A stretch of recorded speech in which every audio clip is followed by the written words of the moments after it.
ਵਾਹਿਗੁਰੂ ਜੀ ਕਾ ਖਾਲਸਾ ਵਾਹਿਗੁਰੂ ਜੀ ਕੀ ਫਤਿਹ। ਮੈਂ ਤੁਹਾਡੀ ਹੋਸਟ ਨੀਲਮ ਕੌਰ ਤੇ ਮੈਂ ਟੀਵੀ 84 ਦੇ ਸਾਰੇ ਦਰਸ਼ਕਾਂ ਦਾ ਹਾਰਦਿਕ ਸਵਾਗਤ ਕਰਦੀ ਹਾਂ ਪ੍ਰੋਗਰਾਮ ਸੱਚੋ ਸੱਚ ਵਿੱਚ। ਰੋਜ਼ਾਨਾ ਦੀ ਤਰ੍ਹਾਂ ਤੁਹਾਡੇ ਤੇ ਸਾਡੇ ਹਰਮਨ ਪਿਆਰੇ ਡਾਕਟਰ ਅਮਰਜੀਤ ਸਿੰਘ ਮੇਰੇ ਨਾਲ ਬੈਠੇ ਹੋਏ ਨੇ। ਆਓ ਨਾਲ ਮਿਲ ਕੇ ਪ੍ਰੋਗਰਾਮ ਸ਼ੁਰੂ ਕਰਦੇ ਹਾਂ। ਜੀ ਡਾਕਟਰ ਸਾਹਿਬ, ਵੈਲਕਮ ਟੂ ਅਵਰ ਸ਼ੋ।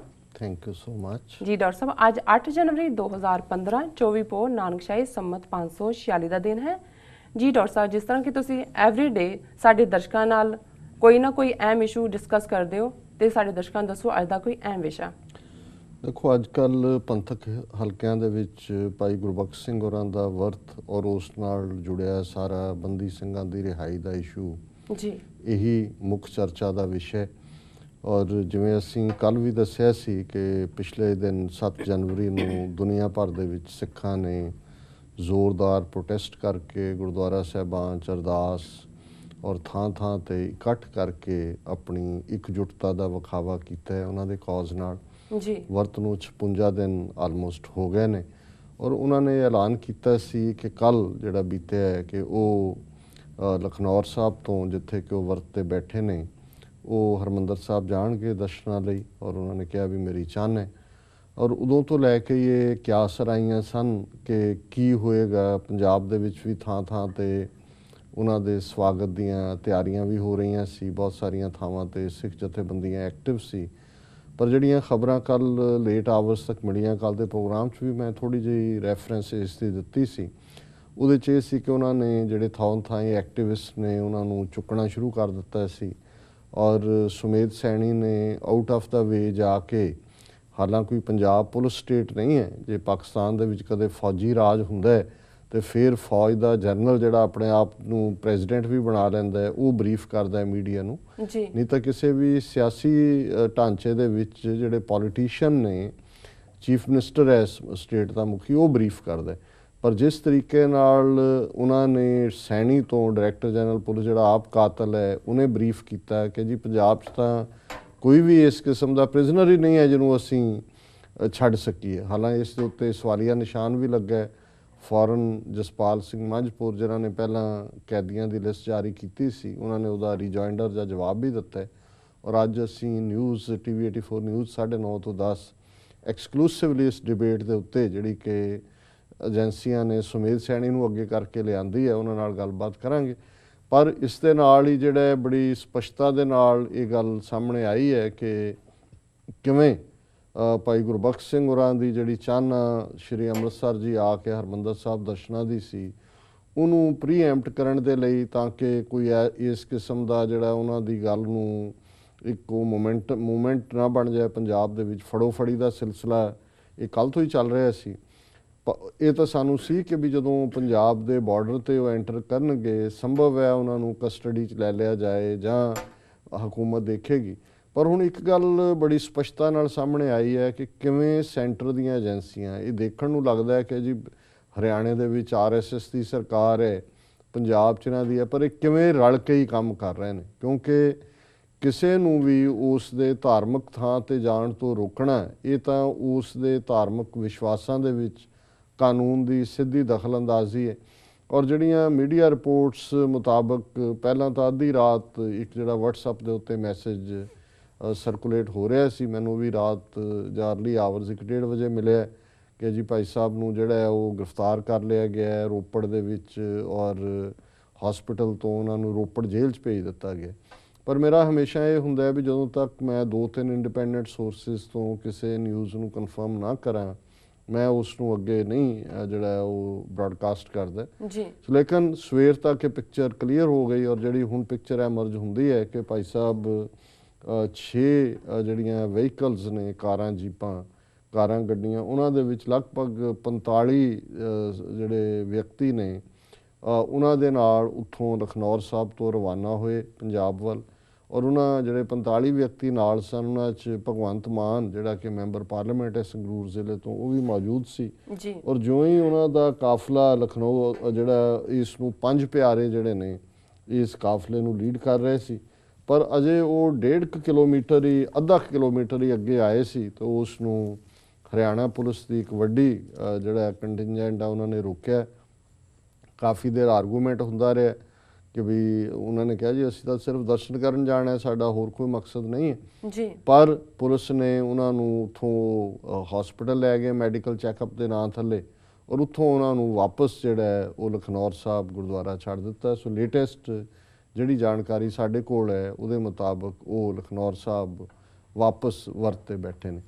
ਹੁਣ ਇਸ ਸਾਰੇ ਇਸ਼ੂ ਨੇ ਜਿਹੜਾ 2-3 ਕਰੰਟ ਮੁੱਦੇ ਵੀ ਖੜੇ ਕਰ ਦਿੱਤੇ, ਔਰ ਭਵਿੱਖ 'ਚ ਕੀ ਹੋਏਗਾ ਇਸ ਗੱਲ ਦੀ ਵੀ ਨਿਸ਼ਾਨਦੇਹੀ ਕਰ ਦਿੱਤੀ।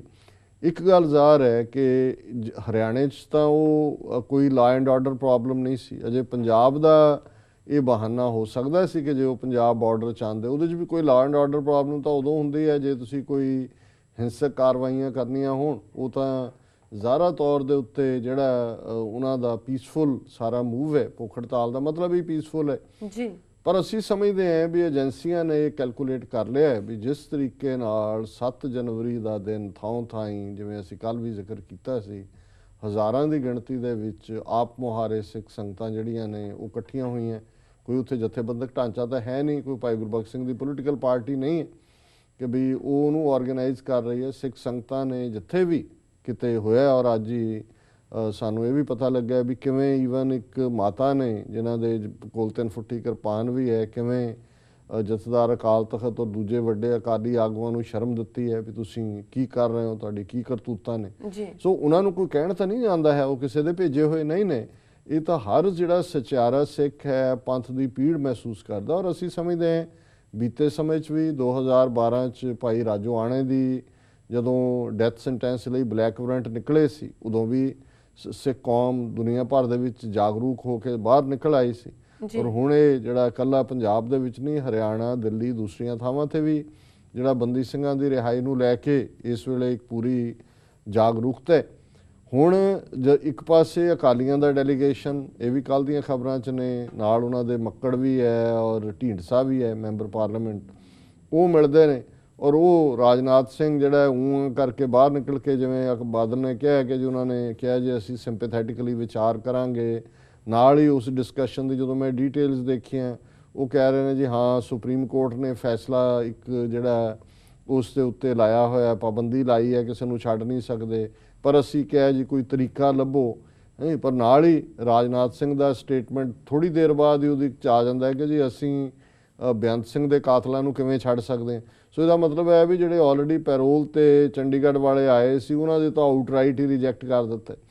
ਉੱਧਰ ਰਾਜਨਾਥ ਸਿੰਘ ਇਹ ਡਰਾਮੇਬਾਜ਼ੀ ਕਰ ਰਿਹਾ ਹੈ, ਬਾਦਲ ਕੇ ਇਹ ਕਹਿ ਰਹੇ ਨੇ, ਤੇ ਨਾਲ ਹੀ ਅਮਿਤ ਸ਼ਾਹ ਜਿਹੜਾ ਬੀਜੇਪੀ ਦਾ ਪ੍ਰਧਾਨ ਹੈ ਸ਼ਾਇਦ ਅੱਜ ਕੱਲ੍ਹ ਗੁਜਰਾਤ 'ਚ ਕਿ ਕਿੱਥੋਂ, ਉਹਦੀ ਸਟੇਟਮੈਂਟ ਪ੍ਰੈਸ ਕਾਨਫਰੰਸ ਦੇ ਵਿੱਚ ਉਹ ਕਹਿੰਦਾ ਕਿ ਜੀ we no way we BJP is not in favour of releasing 13 Khalistani militants. ਹੁਣ ਖਾਲਿਸਤਾਨ ਸ਼ਬਦ ਵਿੱਚ ਕਿੱਥੋਂ ਆ ਗਿਆ ਜੀ? ਹੁਣ ਮਤਲਬ ਇਹ ਦੱਸਣ ਦੇ ਲਈ ਕਿ ਵੀ ਇਹ ਜਿਹੜਾ ਖਾਲਿਸਤਾਨੀ ਹਿੰਸਕ ਨੇ ਉਹਨੇ ਸ਼ਬਦ ਹੀ ਖਾਲਿਸਤਾਨੀ ਮਿਲੀਟੈਂਟ ਇਸਤੇਮਾਲ ਕੀਤਾ। ਸੋ ਉੱਥੇ ਉਹਦੀ ਬੋਲੀ ਇਹ ਹੈ, ਰਾਜਨਾਥ ਸਿੰਘ ਦੀ ਇਹ ਹੈ ਔਰ ਬਾਦਲਾਂ ਦੀ ਇਹ ਹੈ। ਔਰ ਦੂਸਰੇ ਪਾਸੇ ਜਿਵੇਂ ਹਰਿਆਣੇ ਪੁਲਿਸ ਨੇ ਹੀ ਉਹਨਾਂ ਨੂੰ ਰੋਕਿਆ, ਸੋ ਜ਼ਾਹਰ ਹੈ ਵੀ ਹਰਿਆਣੇ 'ਚ ਤਾਂ ਉਹ ਕੋਈ ਲਾ ਐਂਡ ਆਰਡਰ ਪ੍ਰੋਬਲਮ ਨਹੀਂ ਉਹਨਾਂ ਨੇ ਖੜੀ ਕੀਤੀ ਹੋਈ। ਸੋ ਇਹ ਸਾਰਾ ਹੀ ਏਜੰਸੀਆਂ ਦਾ ਨੈਟਵਰਕ ਹੈ ਜਿਹੜੇ ਇਹ ਸਮਝਦੇ ਨੇ, ਕਿਉਂਕਿ ਪਹਿਲਾਂ ਗੇਮ ਤਾਂ ਇਹਨਾਂ ਨੇ ਸ਼ੁਰੂ ਕੀਤੀ ਸੀ ਬੀਜੇਪੀ ਨੇ ਆਪਣੇ ਮਫਾਦ ਲਈ। ਉਹ ਸਮਝਦੇ ਸੀ ਵੀ ਉਹਦਾ ਕ੍ਰੈਡਿਟ ਰਾਸ਼ਟਰੀ ਸਿੱਖ ਸੰਗਤ ਵਿੱਚ ਵਾੜ ਦਿੱਤੀ। ਅਵਤਾਰ ਸਿੰਘ ਸ਼ਾਸਤਰੀ, ਗੁਰਚਰਨ ਸਿੰਘ ਗਿੱਲ, ਉਹ ਧੁੰਮੇ ਹੋਰਾਂ ਦੇ ਨਾਲ ਮੈਮੋਰੈਂਡਮ ਦੇਣ ਵੀ ਲੈ ਗਏ, ਨਾਲ ਜਥੇਦਾਰ ਤਖਤ ਕੇਸਗੜ੍ਹ ਦੇ ਹੈਡ ਗ੍ਰੰਥੀ ਨੂੰ ਵੀ ਲੈ ਗਏ ਦਰਬਾਰ ਸਾਹਿਬ ਦੇ। ਫਿਰ ਬਾਦਲ ਨੂੰ ਲੱਗਾ ਕਿ ਵੀ ਇਹ ਤਾਂ ਬਾਜ਼ੀ ਇਹ ਨਾ ਰਹਿ ਜਾਣ, ਫਿਰ ਬਾਦਲ ਨੇ ਡਰਾਮੇਬਾਜ਼ੀ ਕਰ ਲਈ, ਚਿੱਠੀ ਲਿਖਤੀ ਜੀ 6 ਚੀਫ ਮਿਨਿਸਟਰਾਂ ਨੂੰ ਲਿਖਤੀ ਹੈ ਛੱਡੋ। ਹੁਣ ਉਹ ਡੈਲੀਗੇਸ਼ਨ ਲੈ ਕੇ ਮਿਲਣ ਚਲੇ ਗਏ, ਸ਼੍ਰੋਮਣੀ ਕਮੇਟੀ ਐਕਟਿਵ ਕਰਤੀ ਜੀ ਅਸੀਂ ਕਾਨੂੰਨੀ ਮਾਹਰਾਂ ਦੀ ਰਾਏ ਲੈ ਰਹੇ ਹਾਂ, ਦਿਸ ਦੈਟ। ਪਰ ਏਜੰਸੀਆਂ ਨੇ ਸਾਰਾ ਹਿਸਾਬ ਕਿਤਾਬ ਜਿਹਾ ਲਾ ਕੇ ਦੇਖਿਆ ਵੀ ਇੱਥੇ ਹੁਣ ਬੀਜੇਪੀ ਜਾਂ ਅਕਾਲੀ ਕਿਨੇ ਪੋਲੀਟੀਕਲ ਮਫਾਦ ਲੈਣਾ, ਗੱਲ ਇੱਥੋਂ ਤੱਕ ਮਹਿਦੂਦ ਨਹੀਂ ਹੈ। ਇਹ ਤਾਂ ਕੌਮ ਜਾਗ ਪਈ। ਇਹ ਤਾਂ ਜਿਵੇਂ ਰਾਜੋਆਣੇ ਦੇ ਮੁੱਦੇ ਦੇ ਉੱਤੇ 2012 ਦੇ ਵਿੱਚ 4 ਚੁਫੇਰੇ ਖਾਲਿਸਤਾਨ ਜ਼ਿੰਦਾਬਾਦ ਗੂੰਜ ਰਿਹਾ ਸੀ, ਔਰ ਕੱਲ੍ਹ ਵੀ 7 ਤਰੀਕ ਨੂੰ 4 ਚੁਫੇਰੇ ਖਾਲਿਸਤਾਨ ਦੀਆਂ ਗੂੰਜਾਂ ਪੈ ਰਹੀਆਂ ਸੀ। ਸੋ ਅਸੀਂ ਸਮਝਦੇ ਹਾਂ ਵੀ ਅਲਟੀਮੇਟਲੀ ਇਹ ਤਾਂ ਇਮੀਡੀਏਟ ਇਸ ਦਾ ਹੈ ਵੀ ਇਹਨਾਂ ਨੇ ਪੰਜਾਬ ਦੇ ਵਿੱਚ ਉਹ ਗੱਲ ਖਲੋਣ ਨਹੀਂ ਦੇਣੀ ਹੈ ਕਿਸੇ ਪਾਸਿਓਂ ਵੀ। ਔਰ ਬੇਸ਼ੱਕ ਇੱਕ ਫੈਕਸ਼ਨ ਸ਼ਾਇਦ ਅਜਨਾਲਾ ਉਹਨਾਂ ਦਾ ਨਾਂ ਹੈ, ਮੈਨੂੰ ਫਸਟ ਨੇਮ ਅਮਰੀਕ ਸਿੰਘ ਅਜਨਾਲਾ ਸ਼ਾਇਦ ਜੀ, ਉਹਨਾਂ ਨੇ ਪੰਜਾਬ ਬੰਦ ਦਾ ਵੀ ਸੱਦਾ ਦਿੱਤਾ ਹੈ ਆਉਣ ਵਾਲੇ ਦਿਨ, ਪਤਾ ਨਹੀਂ 10 ਕਿ 11 ਜਨਵਰੀ ਦਾ। ਸੋ ਹੁਣ ਇਹ ਗੱਲ ਕਿਵੇਂ ਨਿਬੜਨਗੇ, ਪੰਜਾਬ ਦੇ ਵਿੱਚ ਵੀ ਉਹ ਕ੍ਰਸ਼ ਕਰ ਦੇਣਗੇ ਜੇ ਹੁਣ ਇੱਕ ਪੀਸਫੁਲ ਮਾਰਚ ਵੀ ਕਾਹਦਾ ਉਹਨਾਂ ਨੇ ਦਰਸ਼ਨ ਕਰਨ ਆਉਣਾ ਸੀ, ਉਹਦੇ ਲਈ ਉਹਨਾਂ ਨੇ ਪਕੜ ਧਕੜ ਸ਼ੁਰੂ ਕਰ ਦਿੱਤੀ ਤੇ ਫਿਰ ਆਉਣ ਵਾਲੇ ਦਿਨਾਂ 'ਚ ਕੀ ਕਰਨਗੇ। ਸੋ ਜ਼ਾਹਰ ਹੈ ਏਜੰਸੀਆਂ ਨੇ ਫੈਸਲਾ ਕਰ ਲਿਆ ਕਿ ਵੀ ਇਹਨੂੰ ਫੋਰਸਫੁਲੀ ਦਬਾ ਦੇਣਾ। ਦੂਸਰੇ ਪਾਸੇ ਜਿਸ ਤਰੀਕੇ ਨਾਲ ਉਹਨਾਂ ਨੂੰ ਰੋਕ ਕੇ ਹਸਪੀਟਲ ਲੈ ਗਏ, ਮੈਡੀਕਲ ਚੈੱਕਅਪ ਕਰਤਾ, ਇਹ ਸਾਰਾ ਪਾਰਟ ਇਹ ਦੱਸਦਾ ਹੈ ਵੀ ਉਹਨਾਂ ਨੇ ਅਖੀਰ ਤੱਕ ਆਪਣੀ ਗੱਲ ਵੀ ਨਹੀਂ ਪੁਗਾਣ ਦੇਣੀ ਹੈ। ਜਦੋਂ ਉਹਨਾਂ ਦਾ ਜੀ ਕਰੇਗਾ ਉੱਥੋਂ ਲਖਨੌਰ ਸਾਹਿਬ ਤੋਂ ਚੁੱਕ ਕੇ ਹਸਪੀਟਲ ਲਿਜਾ ਕੇ ਡ੍ਰਿਪ ਲਾ ਦੇਣਗੇ, ਗਲੂਕੋਜ਼ ਲਾ ਦੇਣਗੇ, ਫੋਰਸ ਫੀਡਿੰਗ ਕਰ ਦੇਣਗੇ ਜੀ। ਸੋ ਮੈਂ ਸਮਝਦਾ ਵੀ ਕਿਉਂਕਿ ਇਹ ਸਾਰੀ ਗੱਲ ਚਾਰ ਚੁਫੇਰੇ ਸਿੱਖ ਸੰਗਤਾਂ ਆਪਣੇ ਤੌਰ ਦੇ ਉੱਤੇ ਹੀ, ਕੋਈ ਸੈਂਟਰਲ ਕਮਾਂਡ ਤਾਂ ਕਿਤੇ ਹੈ ਨਹੀਂ, ਜਿਵੇਂ ਪਿਛਲੀ ਵਾਰ ਐਟਲੀਸਟ ਕੋਈ ਨਾ ਕੋਈ ਮੌਕੇ ਤੇ ਮੌਜੂਦ ਸੀ ਕੋਈ ਕਮੇਟੀ, ਇਸ ਵਾਰ ਉਹ ਕੋਈ ਨਹੀਂ ਹੈ। ਸੋ ਇਹ ਜਿਹੜੇ ਇਸ ਵੇਲੇ ਵੈਲ ਵਿਸ਼ਰ ਨੇ ਉਹਨਾਂ ਨੂੰ ਇਹ ਦੇਖਣਾ ਪਏਗਾ ਕਿ ਜੇ ਏਜੰਸੀਆਂ ਹੁਣ ਆਪਣੀ ਖੇਡ ਦੇ ਉੱਤੇ ਆ ਗਈਆਂ ਨੇ ਤੇ ਇਸ ਸਾਰੇ ਨੂੰ ਕਿਵੇਂ ਹੈਂਡਲ ਕੀਤਾ ਜਾਏ ਔਰ ਕਿਵੇਂ ਜਿਹੜਾ ਇਸ਼ੂ ਹੈ ਉਸ ਨੂੰ ਹਾਈਲਾਈਟ ਕੀਤਾ ਜਾਏ। ਦੂਸਰਾ ਪਾਰਟ ਜਿਹੜਾ ਕਿ ਅਸੀਂ ਕਈ ਵਾਰ ਇਹ ਸਾਡਾ ਇੱਕ ਰੁਝਾਨ ਬਣ ਗਿਆ ਕਿ ਅਸੀਂ ਹਰ ਜਿਹੜਾ ਵੀ ਕੋਈ ਕੰਮ ਕਰਨ ਵਾਲਾ ਹੈ ਉਹਨੂੰ ਇੰਡੀਅਨ ਏਜੰਟ ਵੀ ਬਣਾ ਦਿੰਦੇ ਹਾਂ। ਜਦੋਂ ਕੋਈ ਮਰ ਜਾਂਦੇ ਨੇ ਫਿਰ ਉਹਨਾਂ ਦੇ ਭਾਵੇਂ ਕੋਈ 4 ਸੋਹਲੇ ਵੀ ਗਾ ਦਿੰਦੇ, ਤੇ ਫਿਰ ਜਦੋਂ ਸਰਕਾਰੀ ਡਾਕੂਮੈਂਟ ਕਈ ਚੀਜ਼ਾਂ ਬਾਰੇ ਨਿਕਲਦੇ ਨੇ ਤੇ ਫਿਰ ਹਕੀਕਤ ਜਿਹੜੀ ਆ ਉਹ ਬਿਲਕੁਲ ਡਿਫਰੈਂਟ ਹੁੰਦੀ ਹੈ। ਹੁਣ ਡਾਕਟਰ ਜਗਜੀਤ ਸਿੰਘ ਚੌਹਾਨ, ਅਸੀਂ ਆਪਣੇ ਬਚਪਨ ਜਾਂ ਗਰੋਇੰਗ ਯੰਗਰ ਏਜ ਜੇ ਖਾਲਿਸਤਾਨ ਦੇ ਹਵਾਲੇ ਨਾਲ ਕਿਸੇ ਦਾ ਕਦੇ ਨਾਂ ਸੁਣਦੇ ਰਹੇ ਤੇ ਡਾਕਟਰ ਜਗਜੀਤ ਸਿੰਘ ਚੌਹਾਨ, ਮੀਡੀਆ ਵੀ ਹਿੰਦੀ ਮੀਡੀਆ, ਅੰਗਰੇਜ਼ੀ ਮੀਡੀਆ ਉਹੀ, ਕਿਉਂਕਿ ਉਹਨਾਂ ਨੇ ਸਭ ਤੋਂ ਪਹਿਲਾਂ ਜਿਹੜਾ ਹੈ ਉਹ 70 ਦੇ ਵਿੱਚ ਹੀ ਖਾਲਿਸਤਾਨ ਦੀ ਗੱਲ ਕੀਤੀ ਸੀ। ਉਸ ਤੋਂ ਪਹਿਲਾਂ ਦਰਸ਼ਨ ਸਿੰਘ ਫੇਰੂਮਾਨ ਜਿਨ੍ਹਾਂ ਨੇ ਜਿਹੜੀ ਬਿਰਧ ਉਮਰ ਦੇ ਵਿੱਚ ਵੀ 74 ਦਿਨ ਵਰਤ ਰੱਖਿਆ, ਉਸ ਵੇਲੇ ਵੀ ਜਗਜੀਤ ਸਿੰਘ ਚੌਹਾਨ, ਸਰਦਾਰ ਕਪੂਰ ਸਿੰਘ, ਹਰਗੁਨਾਥ ਸਿੰਘ ਮੰਗਾ ਇਤਿਆਦਿਕ ਸੀ ਜਿਹੜੇ ਫੇਰੂਮਾਨ ਨੂੰ ਬੈਕ ਕਰਦੇ ਸੀ। ਫਿਰ ਉਹ ਖਾਲਿਸਤਾਨ ਦਾ ਨਾਅਰਾ ਲਾ ਕੇ ਬਾਹਰ ਆ ਗਏ ਇੰਗਲੈਂਡ ਦੇ ਵਿੱਚ, ਔਰ ਜਿਹੜਾ ਉਹਨਾਂ ਨੇ ਇੰਡੀਅਨ ਗਵਰਨਮੈਂਟ ਨੇ ਪਾਬੰਦੀ ਲਾ ਦਿੱਤੀ ਉਹਨਾਂ ਦੇ ਵਾਪਸ ਆਉਣ 'ਤੇ।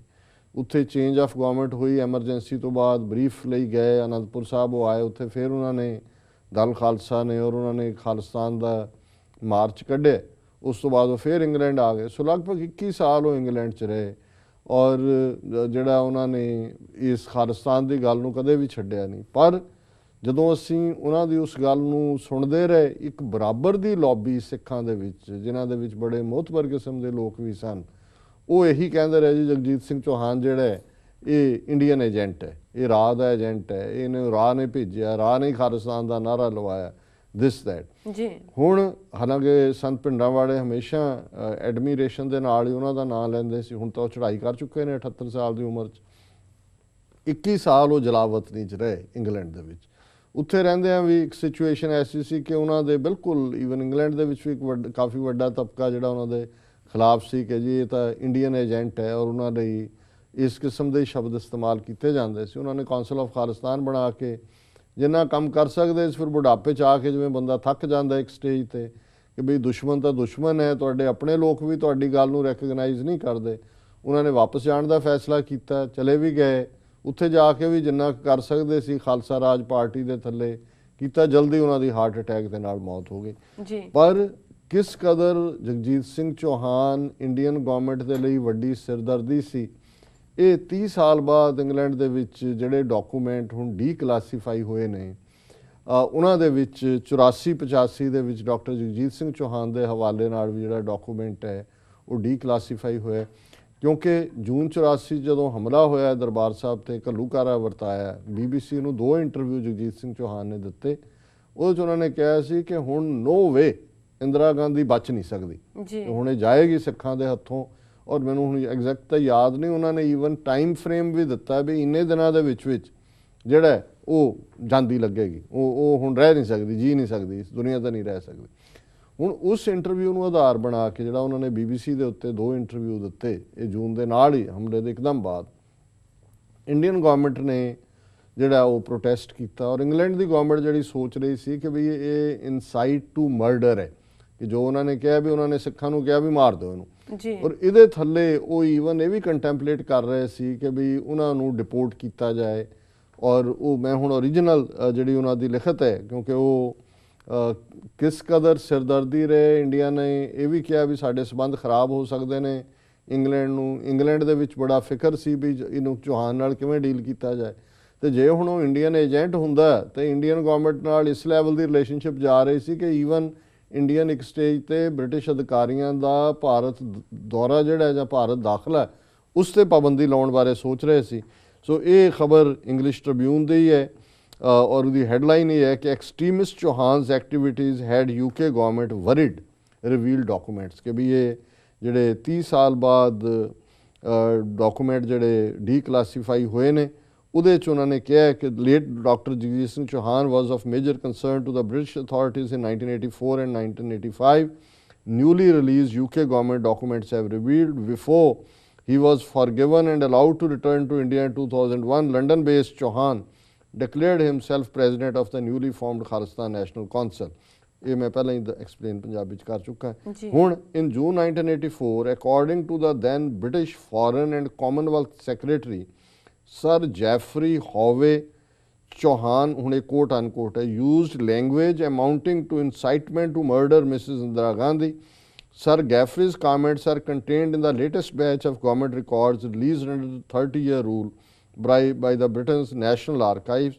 Reference to Chauhan are contained in cabinet papers dated ਹੁਣ ਇਹ ਚੌਹਾਨ ਨਾਲ ਸੰਬੰਧਿਤ ਜਿਹੜੇ ਡਾਕੂਮੈਂਟ ਜੂਨ 14 ਦੇ 1984 ਦੇ ਵਿੱਚ ਉਹਨਾਂ ਬਾਰੇ ਜਿਹੜੇ ਡਾਕੂਮੈਂਟ ਨੇ ਜੂਨ 21 1984 ਚ ਨੇ ਤੇ ਨਵੰਬਰ 8 1984 ਚ, ਨਵੰਬਰ 15 1984 ਤੇ ਅਪ੍ਰੈਲ 25 1985। ਸੋ 5 ਥਾਵਾਂ ਦੇ ਉੱਤੇ ਇਹ ਡੀਕਲਾਸੀਫਾਈਡ ਡਾਕੂਮੈਂਟ ਕਹਿੰਦੇ ਨੇ। ਉਹ ਕੀ ਹੈ? It is clear from these secret documents that attention was repeatedly drawn to Chauhan's activities in bilateral contacts between New Delhi and London ਕਿ ਵੀ ਇਹ ਦੋਨਾਂ ਨੂੰ ਪ੍ਰਭਾਵਿਤ ਕਰੇਗਾ।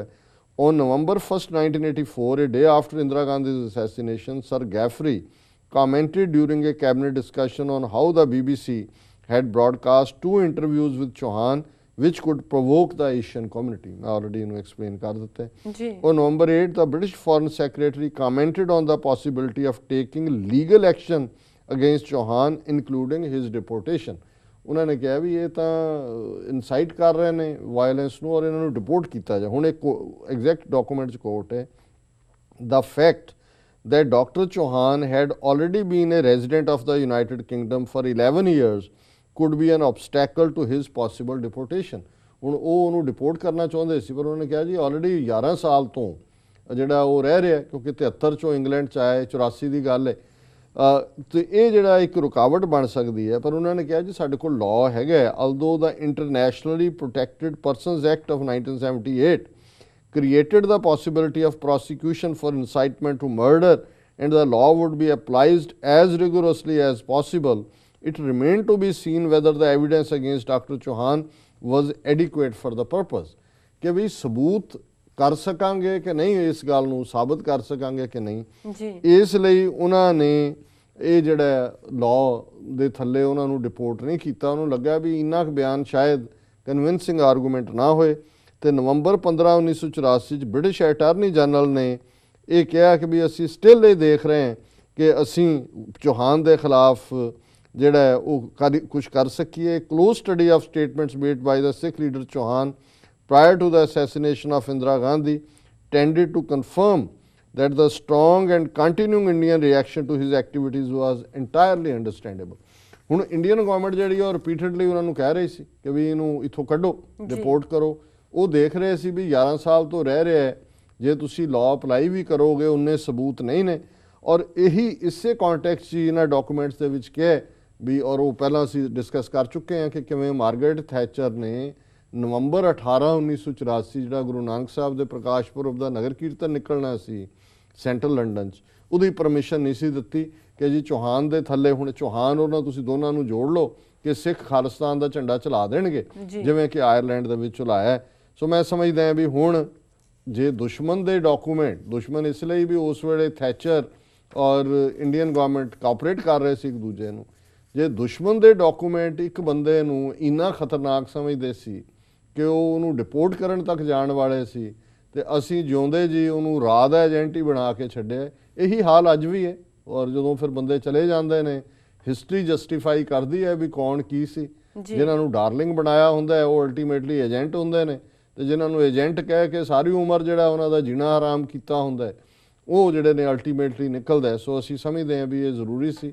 ਬੇਸ਼ੱਕ ਸਾਡਾ ਕਦੇ ਉਹਨਾਂ ਨਾਲ ਕੋਈ ਕਿਸੇ ਲੈਵਲ ਦਾ ਇੰਟਰੈਕਸ਼ਨ ਨਹੀਂ ਹੋਇਆ ਪੋਲੀਟੀਕਲ ਐਂਗਲ ਤੋਂ, ਜੀ ਲੇਕਿਨ ਮੈਂ ਸਮਝਦਾ ਵੀ ਮੈਂ ਉਹ ਕਰਦਾ ਕਿਸੇ ਵੀ ਬੰਦੇ ਨੂੰ ਜਿਹਨੇ ਕੌਮ ਦੇ ਲਈ, ਖਾਲਿਸਤਾਨ ਦੇ ਕੌਜ਼ ਲਈ ਕੁਛ ਕੀਤਾ ਹੈ, ਜਿਸ ਨੂੰ ਰੋਂਗਲੀ ਲੇਬਲ ਕੀਤਾ ਗਿਆ ਸੀ।